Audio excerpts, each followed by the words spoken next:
بالله من الشيطان الرجيم. بسم الله الرحمن الرحيم.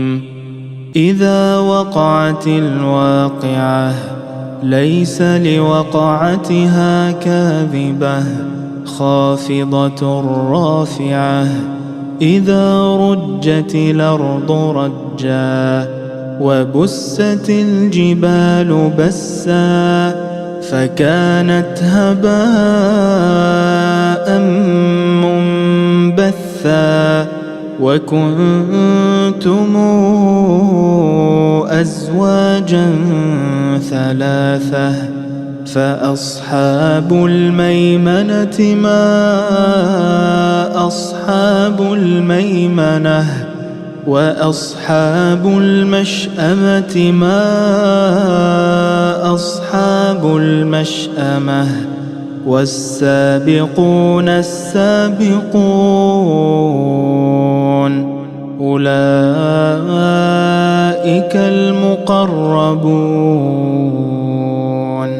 في جنات النعيم ثلة من الأولين وقليل من الآخرين على سرر موضونة متكئين عليها متقابلين يطوف عليهم ولدان مخلدون بأكواب وأباريق وكأس من معين لا يصدعون عنها ولا ينزفون وفاكهة مما يتخيرون ولحم طير مما يشتهون وحور عين كأمثال اللؤلؤ المكنون جزاء بما كانوا يعملون لا يسمعون فيها لغوا ولا تاثيما إلا قيلا سلاما سلاما وأصحاب اليمين ما أصحاب اليمين في سدر مخضود وطلح منضود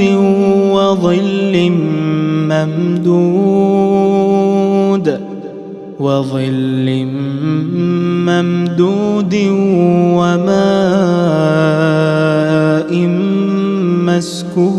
مسكوب وفاكهة كثيرة لا مقطوعة ولا ممنوعة وفرش مرفوعة إنا أنشأناهن إنشاء. أعوذ بالله من الشيطان الرجيم. بسم الله الرحمن الرحيم. الحمد لله رب العالمين. لا حول ولا قوة إلا بالله العلي العظيم. وصلى الله على محمد وآله الطاهرين.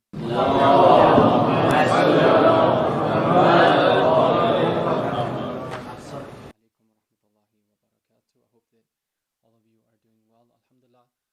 We have gathered here for commemorating a very special occasion, which is the night of the day of Friday. We are told by the Ahlul Bayt alayhim as-salam that of all the nights in the week, this is a special night. It's a blessing from Allah. It's a great opportunity for us. We're told that when this night begins,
Testing, testing.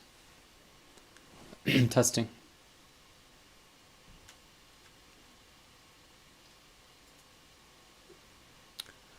أعوذ بالله من الشيطان الرجيم. بسم الله الرحمن الرحيم. So we are trying again now, inshallah. I hope that the voice is working this time around.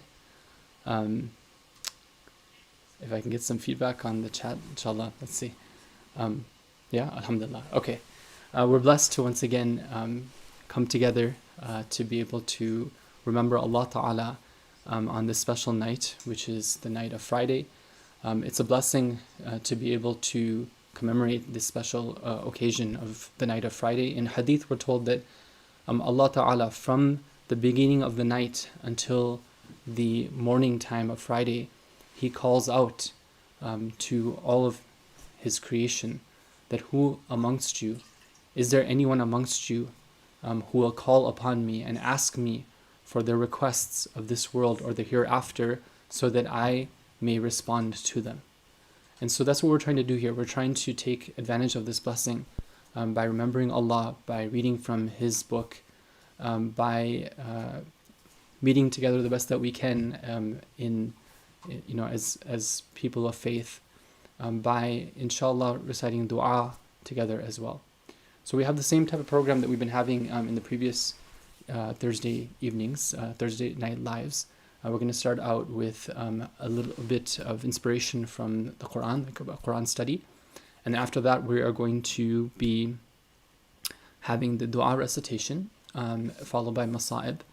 And we have some very beautiful submissions, both artwork and poems that inshallah we're going to be showing you after the dua and the Masaib. And after that, we have our interactive Slido quiz. So be sure to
Testing.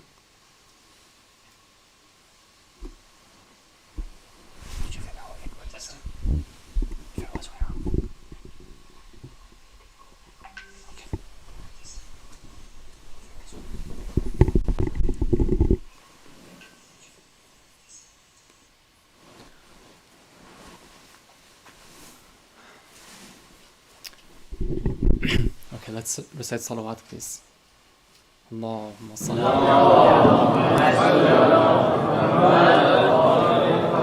Okay, not sure what was happening there, but inshallah we took advantage of that to be able to remember Allah Ta'ala and engage in our own ibadah and to make some dua. Alhamdulillah, we're back online. Let's hope that we stay back online. Okay, let's move on to our Quran study portion. Today's ayat, I'm going to go ahead and start the presentation, inshallah.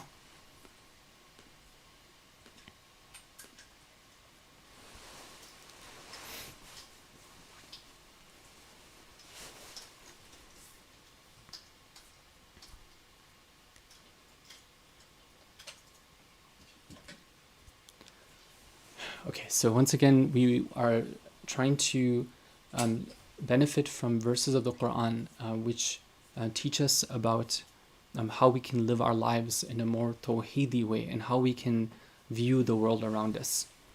The verse that I've chosen for today is from Surah Baqarah. It is verse number 246. Let's go ahead and listen to the recitation of this verse while reading the translation ourselves. Bismillah ar-Rahman ar-Rahim. ألم تر إلى الملأ من بني إسرائيل من بعد موسى إذ قالوا لنبي له ابعث لنا ملكا نقاتل في سبيل الله قال هل عسيتم إن كتب عليكم القتال ألا تقاتلوا قالوا وما لنا ألا نقاتل في سبيل الله وقد أخرجنا من ديارنا وأبنائنا فلما كتب عليهم القتال تولوا إلا قليلا منهم والله عليم بالظالمين.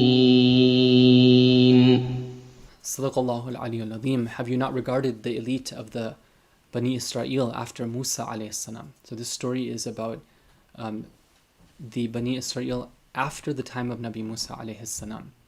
They were being guided by one of the successors of Nabi Musa alayhi salam. Now, what was their issue? What was their concern that this verse of the Quran is dealing with when they said to their prophet, appoint for us a king that we may fight in the way of Allah? They weren't able to resist whatever invasion they were facing. They weren't able to deal with the oppressor that they were plagued with. And in hadith we're told that that oppressor was Goliath or Jalut. They were too scattered. They didn't have a unifying force in the form of a leader. So they go to their prophet and they say that give us a ruler, a king, so that we can fight in the way of Allah. The prophet responds to them, what happens? What happens if this actually occurs?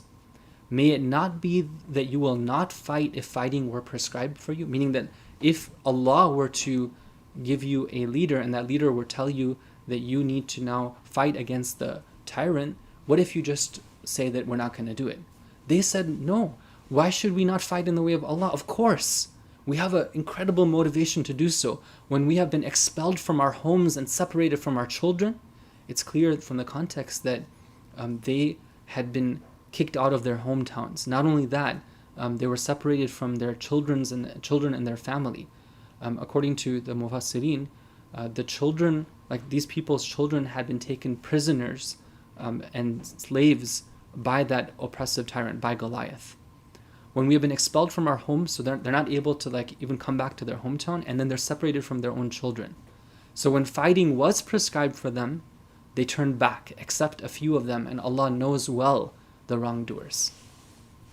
So one of the key terms that I think it's important for us to become familiar with from this verse, it's one of those terms that comes up in a number of verses of the Quran. It's the term mala'. And mala' comes from the Arabic root word mala'a, as you can probably guess. Mala'a means to fill up something. Now, why the mala' is used to describe a group of people? Why would the word to fill up be used to describe a group of people? Because these are the people who, when they catch the eye, they're the people who are the notables. You know, when somebody's notable means you notice them.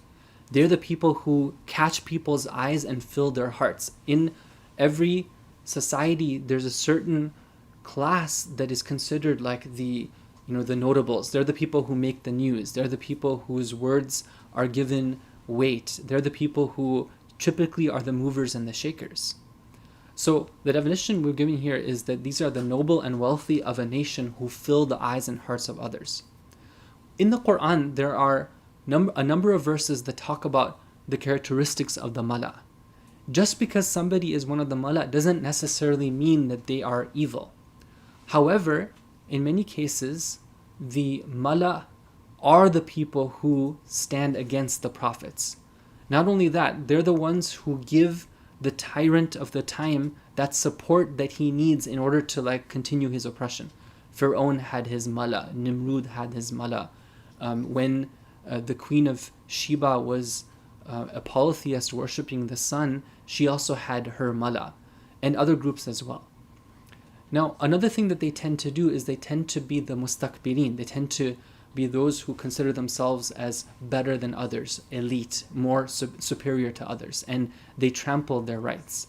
And another problem is that they tend to be the ones who disbelieve in the prophets. They're the ones who say to the people, just go ahead and believe whatever you're believing now. Who is this person who is speaking here?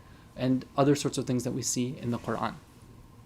In this case, though, we see that the mala are turning to the Prophet of the time, and they're asking him for help. And inshallah, if we get a chance, we can go through more of this story maybe in future weeks, and we can see what happens to this mala. Are they people who are among the successful, or do they follow the path of the other malas? Okay, now some questions about this particular verse. Why did the Prophet respond to their request of appointing a king by saying, may it not be that you will not fight if fighting were prescribed for you? Why didn't he just say yes, or he says no? Obviously, there's a message that the king or the Prophet is trying to give these people. He knows who they are, he knows their background, and he's answering their question with a question. He's testing them. He wants to drive straight to the matter here, which is that this issue is not something which is just about that tyrant who is there. It's about you. And how are you with respect to that tyrant within you? So what does he tell them?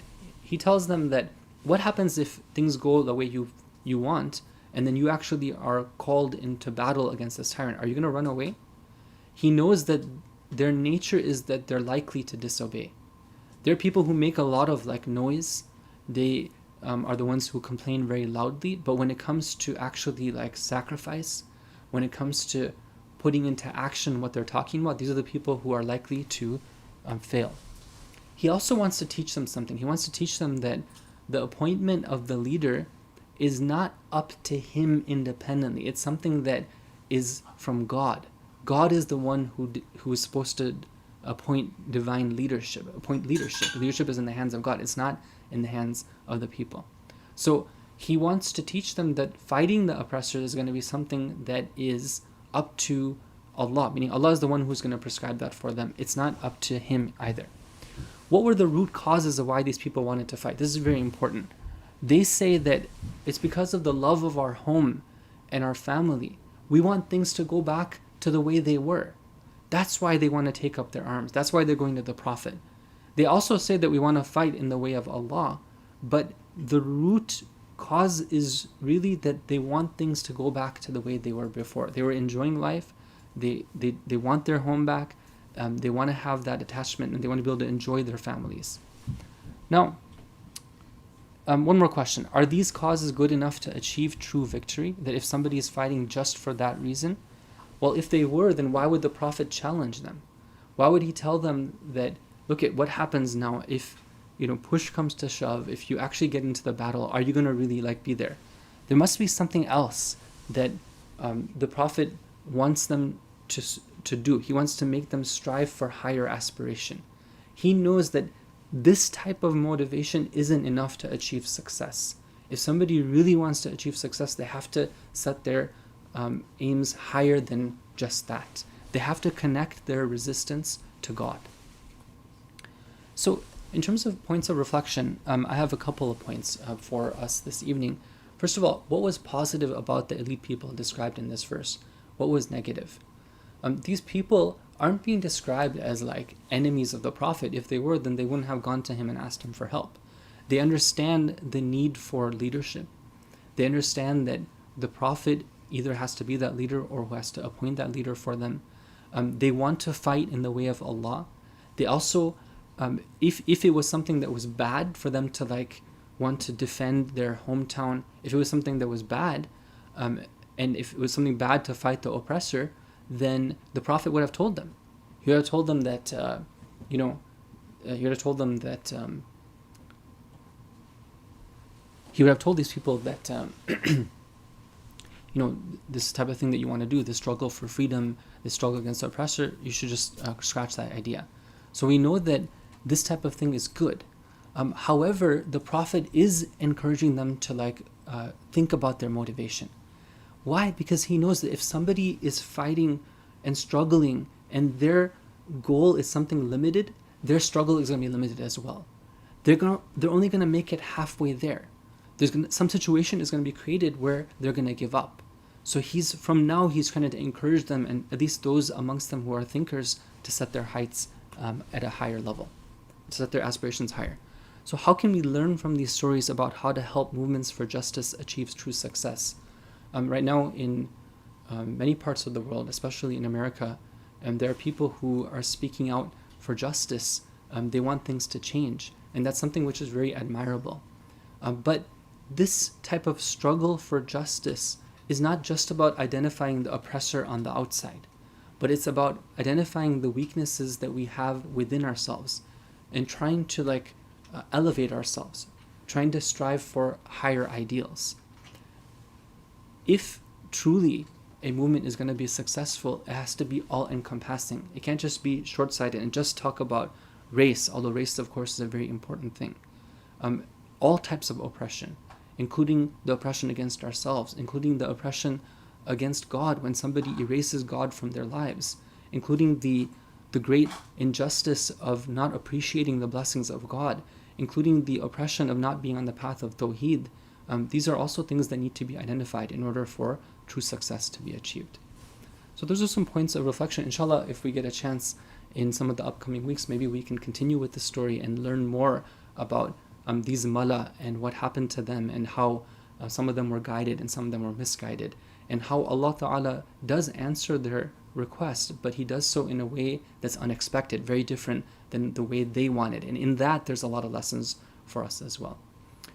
So with that, let's recite salawat, please. Allahumma salli.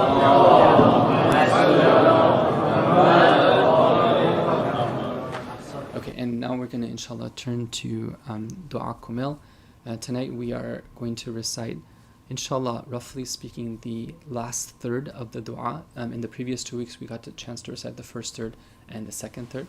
Inshallah, I hope that you can join me in reciting, and then afterwards we'll have a short Masaib.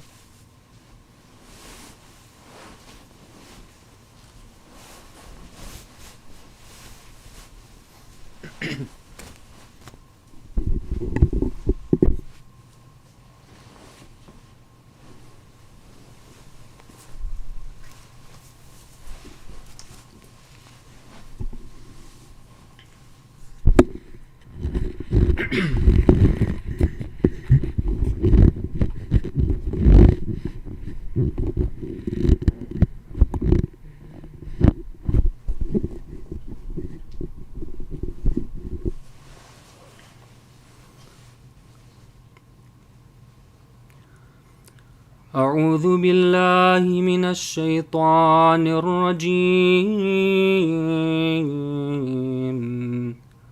بسم الله الرحمن الرحيم اللهم صل على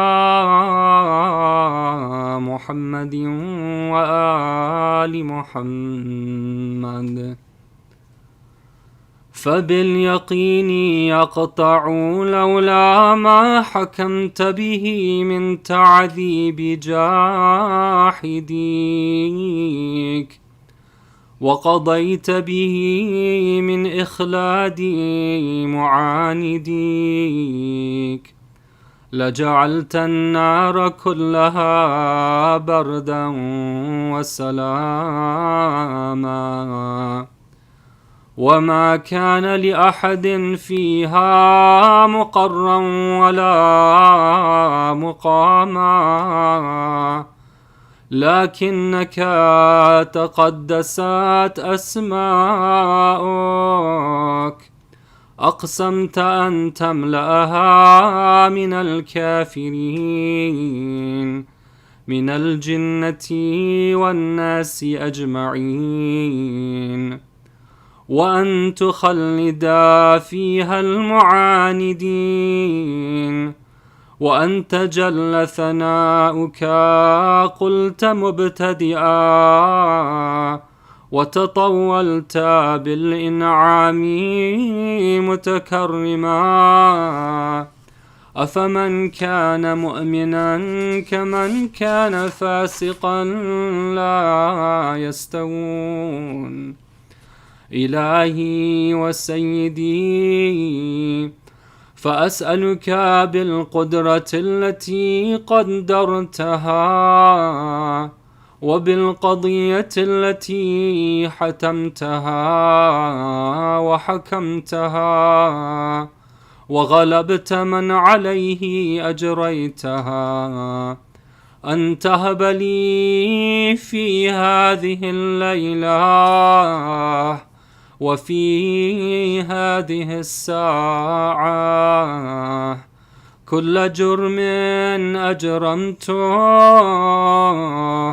وكل ذنب أذنبته وكل قبيح أسررته وكل جهل عملته كتمته أو أعلنته أخفيته أو أظهرته وكل سيئة أمرت بإثباتها الكرام الكاتبين الذين وكلتهم بحفظ ما يكون مني وجعلتهم شهودا علي مع جوارحي وكنت أنت الرقيب علي من ورائهم والشاهد لما خفي عنهم وبرحمتك أخفيته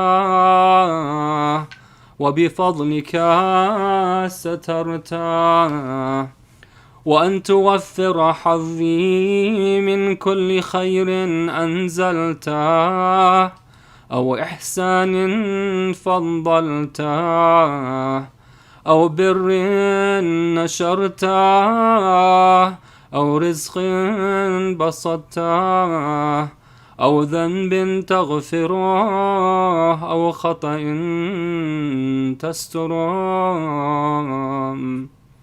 يا ربي يا ربي يا رب Oh Allah, you are my Rabb. You are the one who brought me into existence. You are the one who has sustained me since the time I was brought into this world. Every moment that passes, it is you who take care of me, you nurture me, you provide for me. You are the one who gave me knowledge. You are the one who showed me the path to serve you. You blessed me with Islam. You gave me the guides in the form of the Ahlul Bayt. You told me that of all the nights, the night of Thursday is a special night to ask your forgiveness. I ask you, O Allah, that this very night, that this very time, every single sin that I've ever committed, O Allah, erase the effects of that sin from my heart. I'm tired of having a stone heart. I want my heart to always be remembering you, Ya Allah. I want to go through my life never disconnected from you and from your chosen ones, the Ahlul Bayt. I don't want this night to end, Ya Allah, with anything between me and you. You are Arhamar Rahimin. You are my Lord. I don't have anyone to turn to except for you. Ya Rabbi, Ya Rabbi, Ya Rab. I hope that everyone is reciting with me. Ya Ilahi wa Sayyidi wa Mawlaya wa Malika Riqqi. Ya man biyadihi nasiyati. Ya aliman bidurri wa maskanati. يا خبيرا بفقري وفاقتي.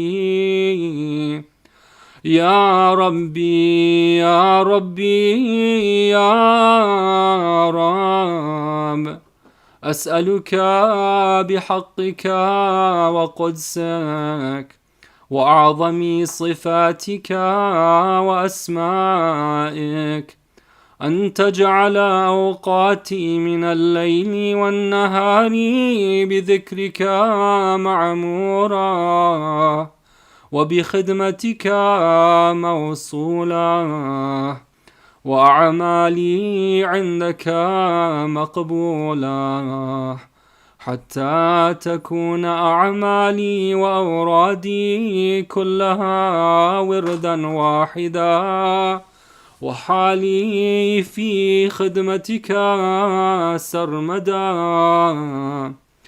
يا سيدي يا من عليه معولي، يا من إليه شكوت أحوالي. يا ربي يا ربي يا رب، قوي على خدمتك جوارحي واشدد على العزيمة جوانحي وهب لي الجد في خشيتك والدوام في الاتصال بخدمتك حتى أسرح إليك في ميادين السابقين وأسرع إليك في البارزين وأشتاق إلى قربك في المشتاقين وأدنو منك دنو المخلصين وأخافك مخافة الموقنين واجتمعا في جوارك مع المؤمنين. Oh Allah, fill my heart with conviction. Fill my heart with fear of you. I want to be those whom you describe in your book. When your name is mentioned, their hearts tremble. I want my eyes to pour tears thinking about the possibility of being separated from you. I want the hereafter to be the most important thing I strive for.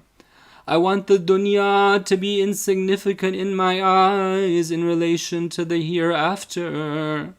I want it to be easier to bear all the difficulties in this world, knowing that you are with me at all times. I want that strength, O Allah, to serve you with my tongue, with my hand, with my heart. I want to be counted amongst those who serve their Imam, spend every moment of their lives dedicated towards his cause.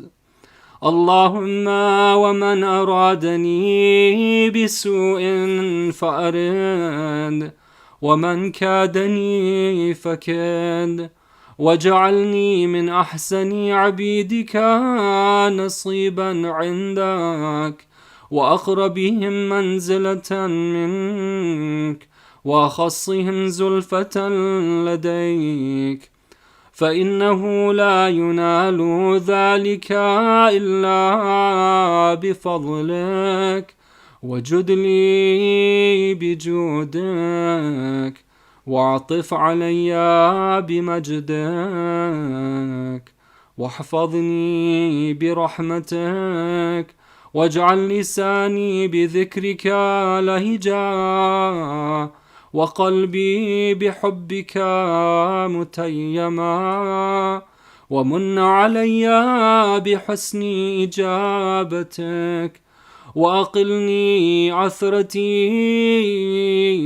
واغفر زلتي، فإنك قضيت على عبادك بعبادتك، وأمرتهم بدعائك،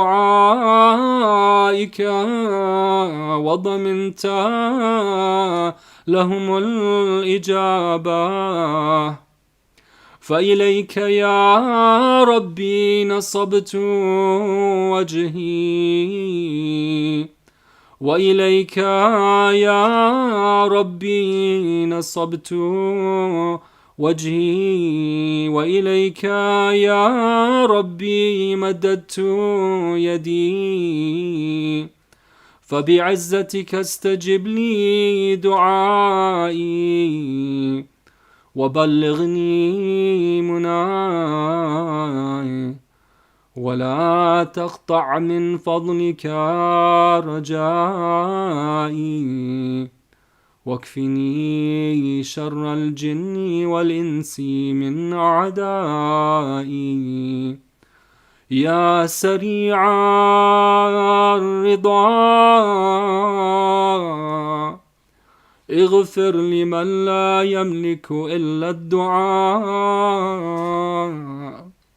فإنك فعال لما تشاء، يا من اسمه دواء، وذكره شفاء، وطاعته غنى، ارحم من رأس ماله الرجاء، وسلاحه البكاء، يا سابغ النعم، يا دافع النقم، يا نور المستوحشين في الظلم، يا عالما لا يعلم، صل على محمد وآل محمد، وافعل بي ما أنت أهله، وصلى الله على رسوله والأئمة الميامين من آله، وسلم تسليما كثيرا.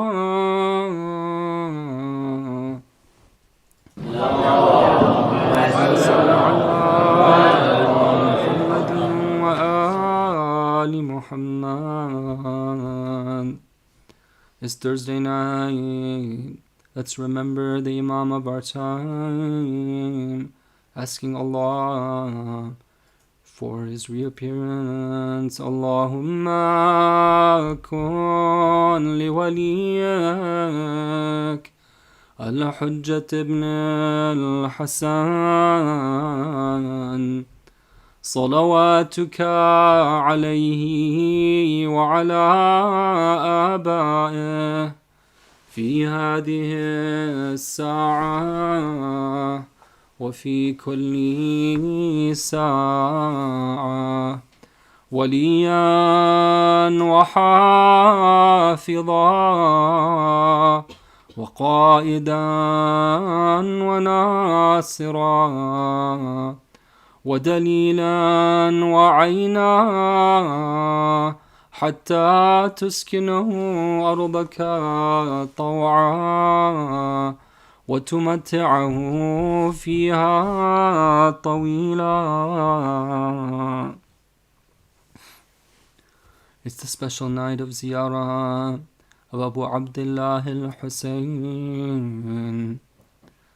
Let's take our hearts and our minds to Karbala.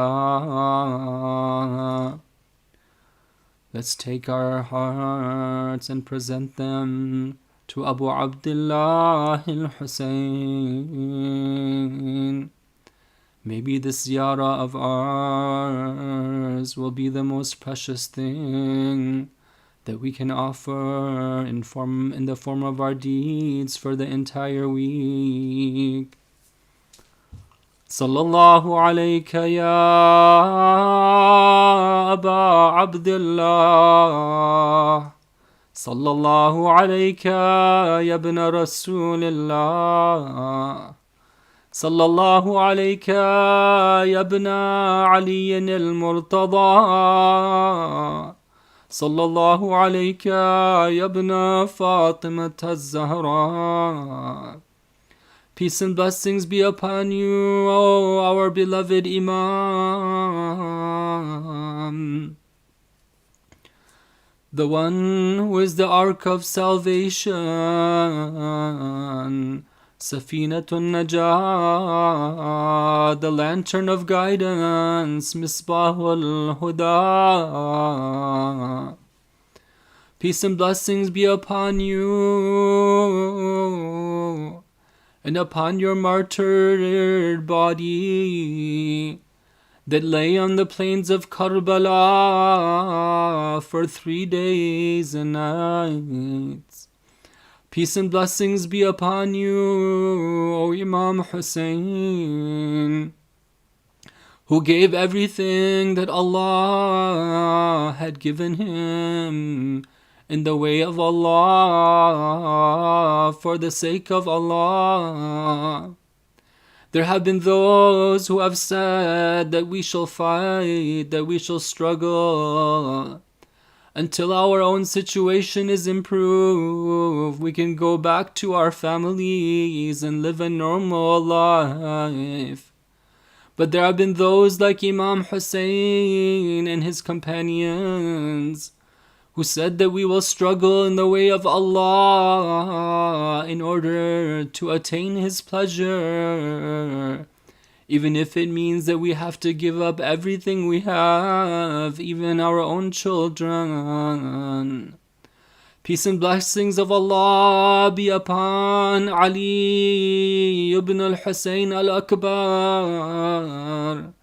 Ali al-Akbar, the son of Imam Hussein, saw that Imam was left without any of his helpers. This might have been a moment of sadness for others, but this was the moment that Ali al-Akbar was waiting for. He spurs his horse forward. He greets his father lovingly, but asking him, "O my father, will you give permission to me to enter the battlefield?" The Maqtal mentions that Imam Hussein responds the following: فَأَذِنَ لَا. Immediately, without any pause, Imam Hussein alayhi salam gives permission to his very son to go to the battlefield. This was the type of sacrifice that Imam Hussein was going to give. فَأَذِنَ لَا. But as Ali Akbar is riding away, the tears start to come down from the Imam's eyes. It's a sacrifice he's willing to give for the sake of Allah. But that doesn't mean that the love of his son is not burning in his heart. He says, "O Umar ibn Sa'd, may Allah cut you off from your family as you are cutting us off from our family. By Allah, whenever we wish to see Rasulullah, we would gaze upon Ali ibn al-Husayn al-Akbar. He was the most resembling of the Prophet in the way he used to speak, in the way he used to look, and in the way his character was." This was very difficult for Imam Hussein. The Maqtal says, when he looked upon Ali Akbar, it was a look of someone who was losing hope. He knew that this going of Ali Akbar would be the last time that Ali Akbar would be with him in this world. Sure enough, Ali Akbar, after some time, has been struck with the spear. He has fallen to the ground. He is calling upon his father, "Oh my father, alayka salam." Imam Hussein alayhi salam is rushing to the body of his child, of his beloved Ali Akbar. His cheek is on the cheek of Ali Akbar. He is crying out, "Ala dunya ba'daka al-afa." This dunya is worthless after you, Ali Akbar. Is Imam Hussein going to give up now that he has lost Ali Akbar? No, Imam Hussein knows his mission. He knows his struggle is for Allah. This is a sacrifice he is glad to give, but it is very difficult for him. But not just for him. Sayyidah Zainab alayha salam cries out when she sees this scene, "Oh my nephew, oh Ali,"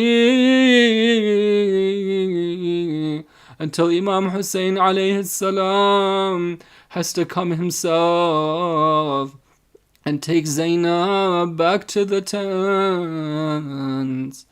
ألا لعنة الله على القوم الظالمين وسيعلم الذين ظلموا أي منقلب ينقلبون. اللهم إنا نسألك وندعوك باسمك العظيم الأعظم الأعز الأجل الأكرم. يا الله يا الله يا الله يا الله يا الله يا الله يا الله يا الله يا الله يا الله يا رحمن يا رحيم يا مقلب القلوب ثبت قلوبنا على دينك. We ask Allah Ta'ala to accept this dua and this musibah from us. We ask Him to make us those who always are the lovers of Imam Hussein alayhi salam and those who stay aloof from his enemies. We ask Allah Ta'ala to make us be among those who always keep His remembrance alive in our hearts, and that He forgives us for our sins, and that He grants us the tawfiq to be able to worship Him with passion, and that He removes the effects of the sins from our hearts. We ask Him to cure all the believers who are sick, and for those who are facing calamities and difficulties, to help them. We ask Him to help those who are oppressed in this world, whether they be in occupied Palestine, or in Yemen, or in Syria, or in Iraq, or in Kashmir, or anywhere else in the world. We ask Him to hasten the reappearance of the Imam of our time. We ask Him to protect and preserve all those who are serving the cause of truth and Islam and justice, especially the Maraji, especially the Islamic leadership. Wa sallallahu ala Muhammad wa alihi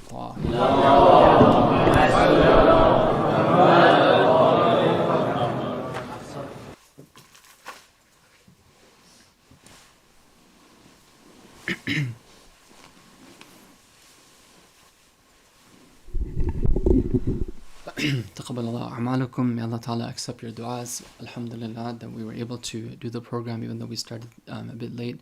My apologies to those who, I know that some of you are waiting, and may Allah reward you for your patience. Okay, so let's see if you guys are still online. Then inshallah, what we'd like to do is to share with you. Actually, let's do this. Let's share with you some of the wonderful. Let's go ahead and do the quiz first, and then inshallah we'll go through some of the submissions that we got. So please go ahead and log into slido.com with hashtag Ilham, and then inshallah all of you can participate in our quiz. Please do, all of you participate. I know there's some of you who are joining the live stream, but you're having your kids do it and you're not doing it, or you're just watching others do it. But inshallah, it's something that you can benefit from by participating. And once you do it, then you won't stop doing it after that, because kind of like fun is addictive. Okay, so we have some of you who have joined, alhamdulillah, in a positive way, of course. Okay, so let's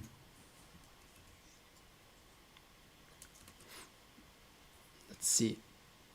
Okay, our first question, like previous quizzes, has to do with what you're about to listen to. So please do listen carefully. It's a different type of question than I've asked you guys before. So you just, the only thing I can say right now is you have to listen carefully. Bismillah ar-Rahman ar-Rahim. هو الله الذي لا إله إلا هو الملك القدوس السلام المؤمن المهيمن. That was from last week. Okay, it's this one.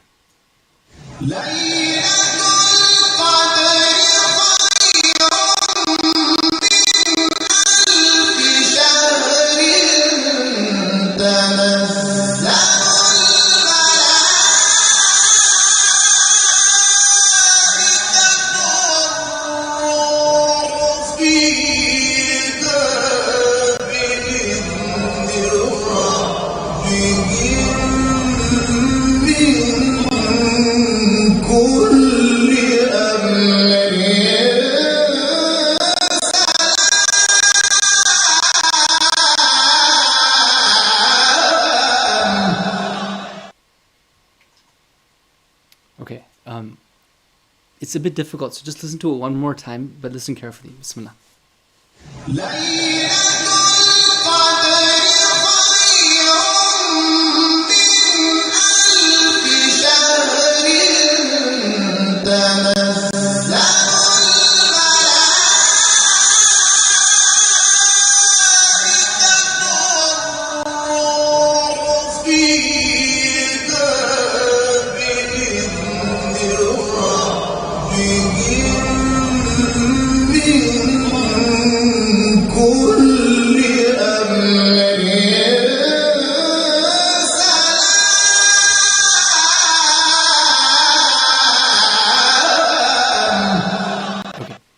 Okay, so with that, now we're going to start the quiz. Okay, the quiz consists of 3 parts. There is actually 4 parts. The first part has to do with what you just heard. The second part has to do with the live stream, the Qur'an study that we did today, and the previous live streams that we had, the Thursday Night Lives. And the third part has to do with a question of ahkam, and the fourth part has to do with current events. Okay, so let's go ahead. So in the recitation of Surah Al-Qadr that you just heard, how many classical Arabic melody patterns were used? So the word should be classical. How many classical Arab?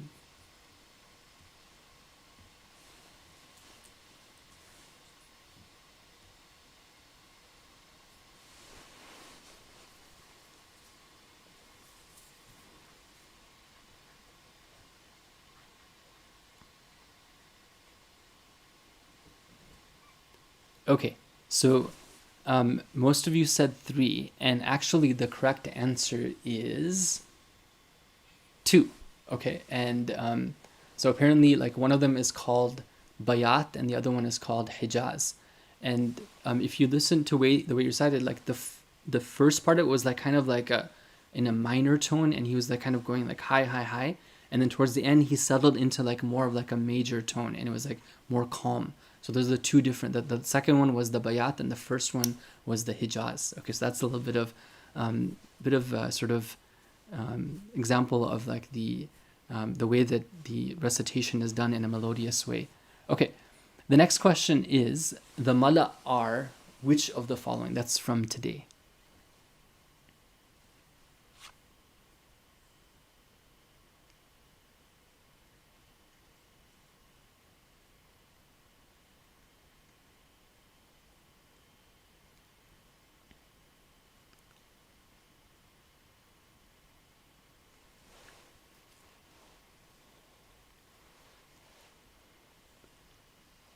Okay, so there's actually no trick question, no trick associated with this one. This is pretty easy. It was straight from today's presentation, and the correct answer is the elite who fill the eyes and the hearts of people, which most of you got. Okay, now this is from I believe last week. The main reason, according to the Quran, why the people of Ad rejected the message of Hud, who was the prophet who was sent to them, was which of the following?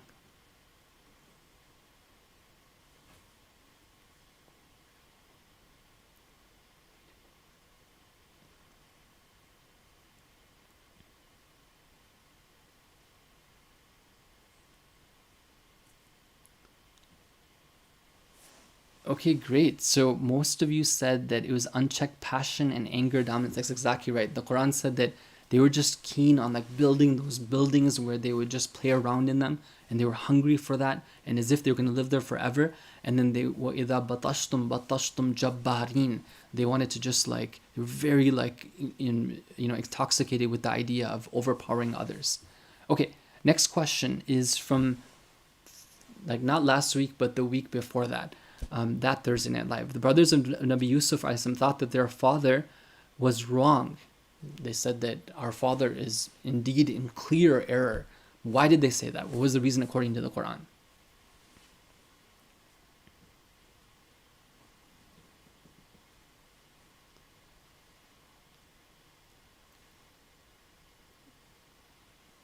Okay, so this is our fourth question, and the answer to this, most of you again got it right. It's that they thought their strength in numbers meant that everyone should be attracted to them. They said that nahnu usba, we're like this usba, we're like this, just the same way that veins are connected to each other, we're connected, we're strong.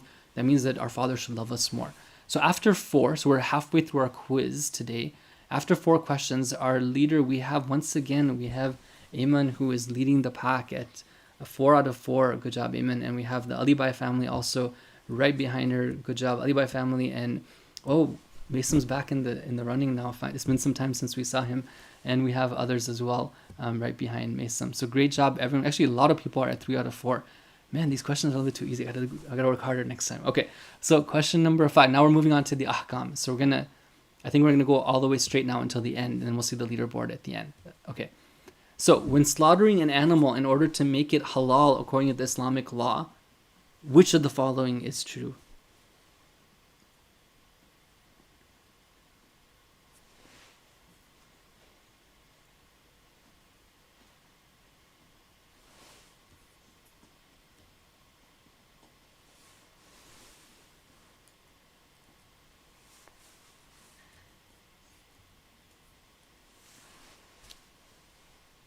Oh, okay. It looks like this one was a bit difficult. I'm so sorry. I did put some tricks into the answers here because I couldn't avoid doing that completely.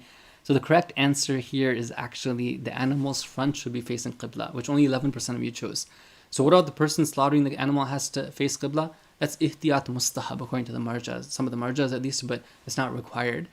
They can be facing that way, and the animal's front can be facing that way, for example. Both the first and second options, no. The person slaughtering the animal has to say something related to the name of Allah, like Bismillah or La ilaha illallah, Alhamdulillah, Astaghfirullah, or something like that, or Lillah, or something like that, but not Bismillah ar-Rahman ar-Rahim. They don't have to say Bismillah ar-Rahman ar-Rahim. And the animal should die naturally before the slaughter takes place. Obviously, that's not the right answer, because if that were to happen, then no matter how you slaughtered it, it would never become halal. Okay, so now the next 3 questions have to do with current events. Okay, so he was assassinated in 1965 in New York and was seen as a major threat by the establishment in America. Looking for 100% of you to get this one.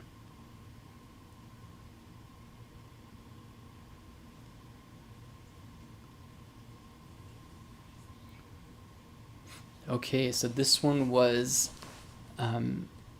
yes, it was Al-Hajj Malcolm Al-Shabazz, also known as Malcolm X, okay, which most of you did get. Okay, so in February, he was shot in Georgia, in the state of Georgia in the US, while jogging home. Until recently, no arrests were made related to his killing. So the police department basically told, advised that the people who were suspected of shooting him, that they should just be let go free, no arrests, no prosecution, nothing, until a cell phone recording of what happened was actually found. And the answer is Ahmad Arbery, which is most of you got. Okay, great. And the next question is, he was choked to death by a police officer after being suspected of selling cigarettes illegally after saying, "I can't breathe" 11 times. It's really sad.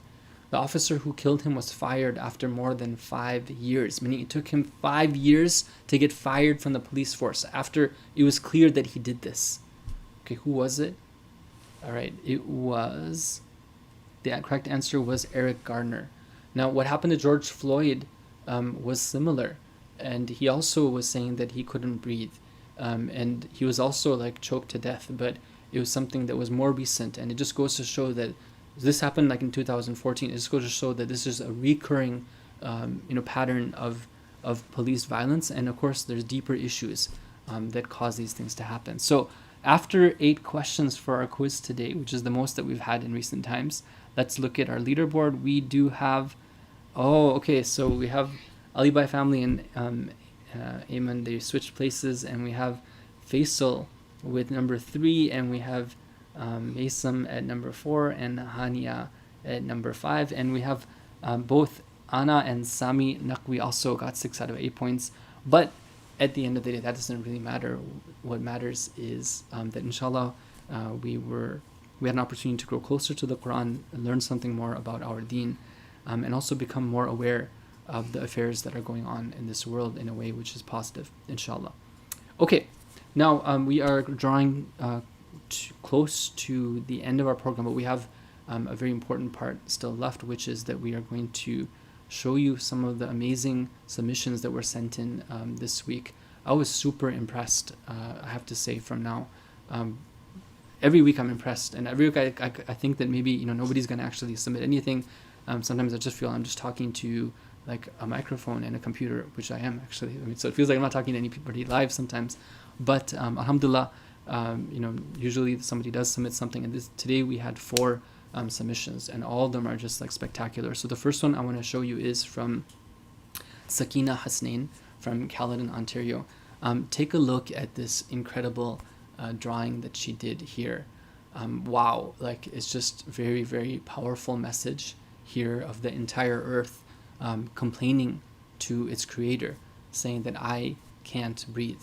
And of course, when we look at the situation and we look at the different now, what are these flags? What do they represent? Can you guys help me identify them? I actually had seen the picture before, but I forgot to look at the flags. And now I'm looking at them. I'm thinking that I could use some help in terms of identifying all the countries that they're associated with. So maybe you guys can help me out. So go ahead and put that into the chat window here. And while you guys are doing that, inshallah, I'll give you just like a few seconds to do that, and then we'll move on. Palestine, Kashmir, yes. What else?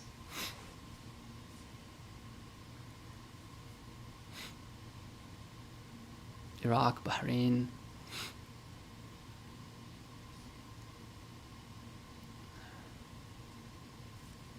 Any others? Palestine, Syria. Thank you. And what else is there?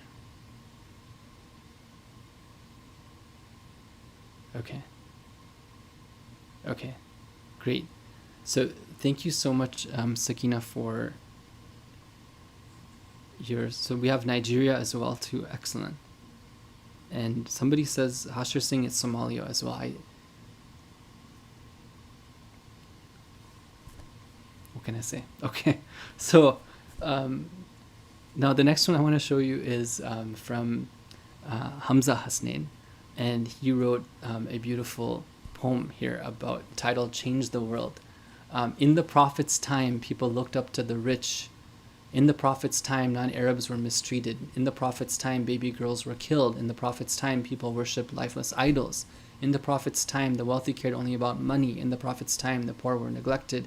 In the period of Jahiliyyah, there was so much wrong, but then Muhammad ﷺ came and changed the world. Now look at our time, people looking up to the rich and famous. Now look at our time, mistreatment because of race. Now look at our time, so many babies being bombed. Now look at our time, people worshipping fame.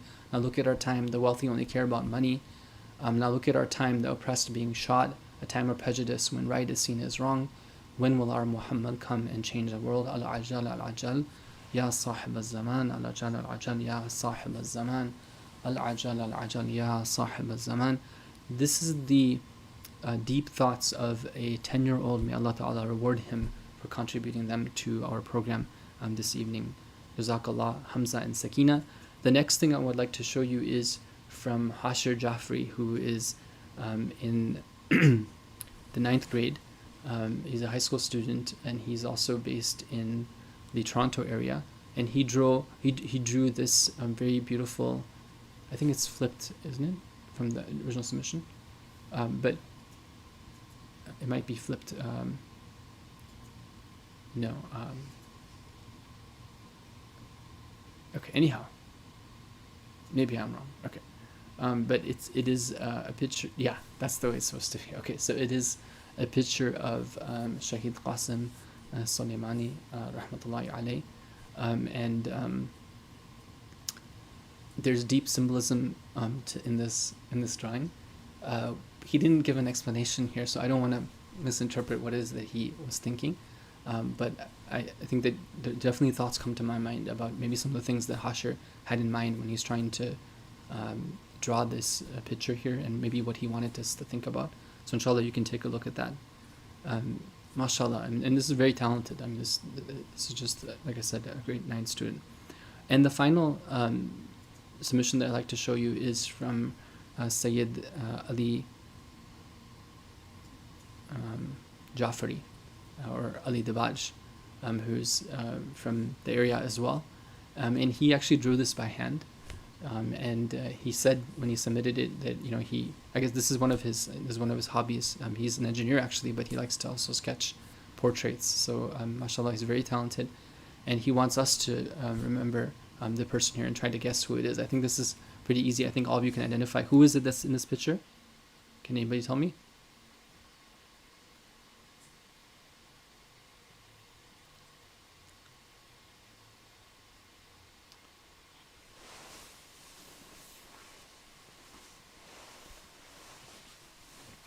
Exactly.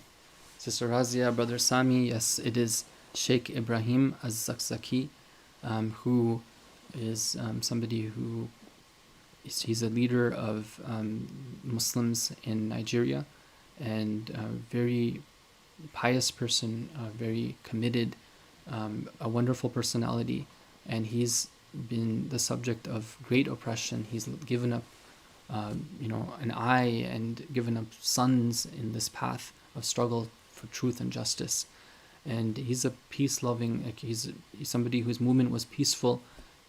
He was somebody who was struggling for justice, and for some reason, he was seen as a threat, and so now he's under house arrest with his wife.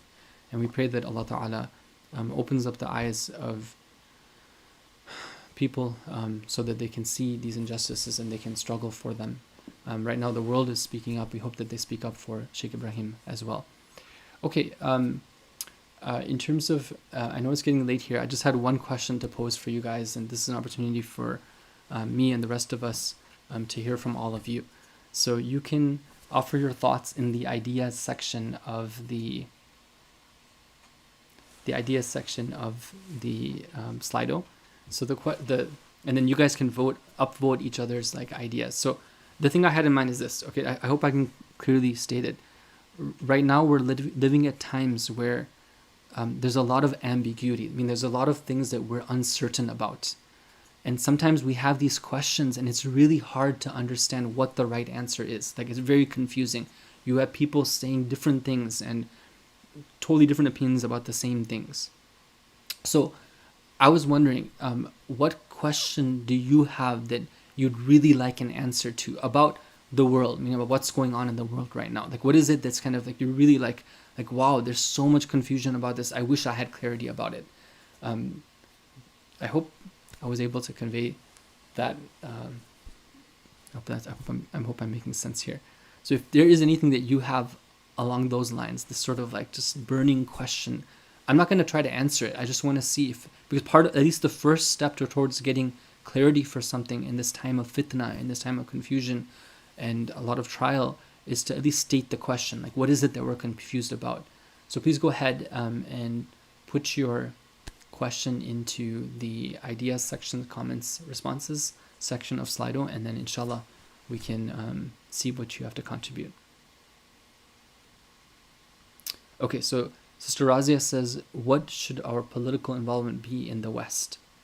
Okay, and Sister Zainab HR has that advice for us. Inshallah, we'll try to do that.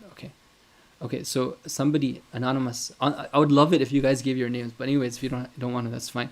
Where is the Imam and what is he thinking about all of this that's happening? Is it true, Hashir says, the Imam is coming closer due to the events that are taking place globally? These are questions, and when you're asking them, I think that everyone else is asking them too, and sometimes it helps to know that other people are thinking about this. When will the time of the Imam, when is the time of his appearance? Why can't the Ummah come together and help defeat the superpowers of today's world? Why can't we put our differences aside and remember our origin?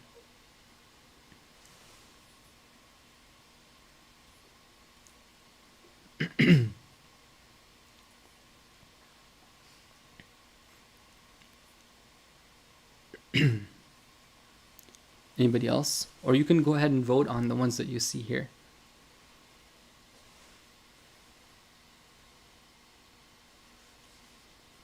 Okay.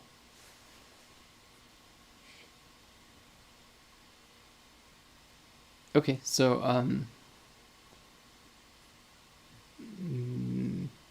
I know I have a lot of burning questions I wish I could get an answer to. I'm sure that you guys too. Okay, thank you.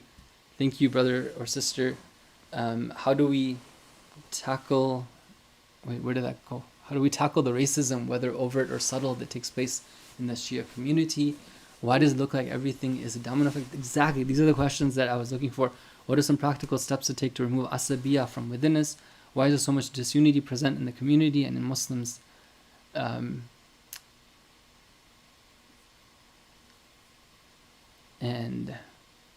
in Muslims in general? Rahab said that Israel will not exist in the next 25 years. Please tell us what we should make out of this.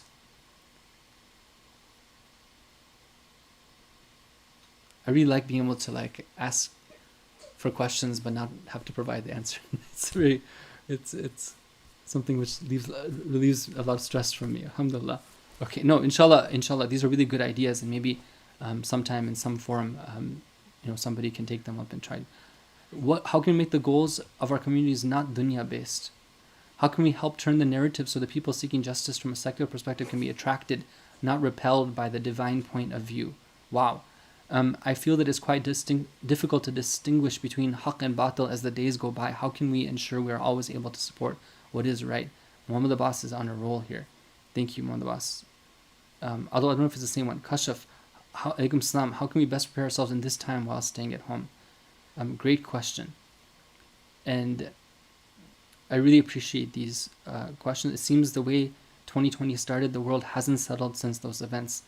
Definitely, it seems like there is something new almost every week, every couple of weeks.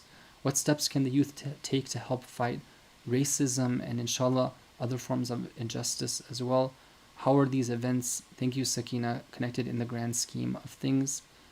Okay, now you guys are far surpassing my expectations. I didn't think it would go. You give such great questions. How can we participate in protests and marches that are taking place? And I can see that some of you really are liking, like, for example, why does it look like everything is a domino effect right now is in the top spot, and Kashuf's comment about how can we best prepare ourselves in this time while staying home is also quite high. What side, Fatima says, what side am I going to be on? How can I extract the inner oppressor within myself? If I see someone like George Floyd being killed right in front of my eyes, what is my Islamic duty at that very time? To fight with the police to save him? These are really good questions, and it shows me that, mashallah, I am with people who are thinkers, alhamdulillah. And many other great comments. How can we change the focus of our communities to be more Islamic rather than focus on being more Canadian or American?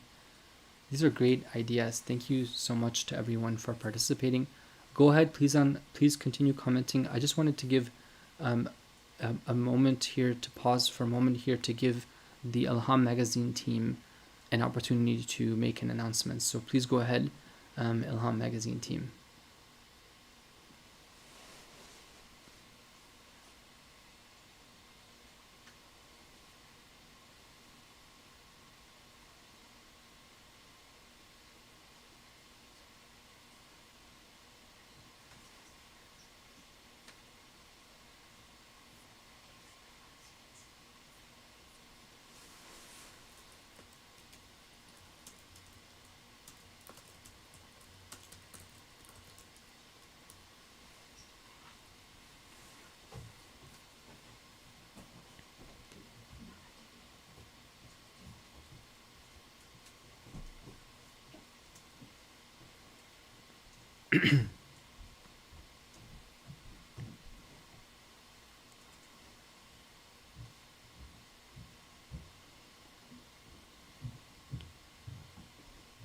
Okay, so thank you, Ilham magazine team, for your announcement. Let's just go back one more time to our suggestions and comments, and we still have at the top the question about the domino effect, and we have how can we help turn the narrative, and what kind of leader can unite the global passion for justice and progress and movement? Can anyone less than the Imam do it? Thank you so much to everyone. Why are there some people that are very pious, but at the end they turn out to be like the Khawarij? Is the world really understanding the need of Black lives? 2020 is very different than 1965. That's a wise comment, Hashir. Why is there so much disunity? Let's see. Okay, I think I tried to read most of your comments, but forgive me if I didn't get to it. Jazakumullah khairan for all your contributions towards this discussion here. Alhamdulillah, we're trying to make the most of whatever we have. I know that we're all at home and we're not able to see each other, but at least we have this opportunity. Alhamdulillah, forgive us for the technical difficulties, and inshallah we'll try to do better next time. Please take care, everyone, and remember us in your dua. Wa sallallahu ala Muhammad wa alihi at-tahirin.